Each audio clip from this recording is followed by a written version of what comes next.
আসসালামু আলাইকুম। আজকে আমার চ্যানেলে প্রথমবারের মতো চালের গুঁড়া রুটি তৈরি করে দেখাবো।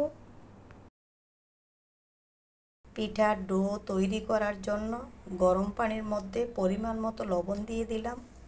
তারপর 2 বাটি চালের গুঁড়া দিয়ে ঢাকনা দিয়ে ঢেকে দিব। 2 মিনিট পর ঢাকনা খুলে একটি চামচের সাহায্যে গরম অবস্থায় ভালোভাবে মিশিয়ে নিব। খেয়াল রাখতে হবে ডোয়ের মধ্যে যেন দলা বেঁধে না থাকে।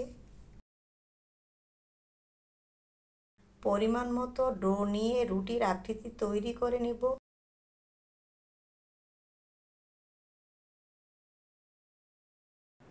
একইভাবে পরিমাণ মতো ডো নিয়ে সবগুলো রুটি বেলে নিয়েছি।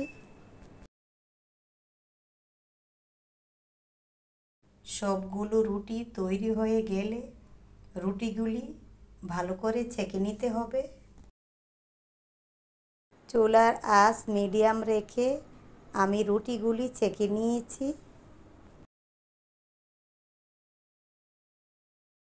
সবগুলো রুটি ছাঁকা হয়ে গেলে একটি ঝুড়িতে উঠিয়ে নিচ্ছি। মাত্র 5 মিনিটে তৈরি হয়ে গেল চালের গুঁড়া রুটি।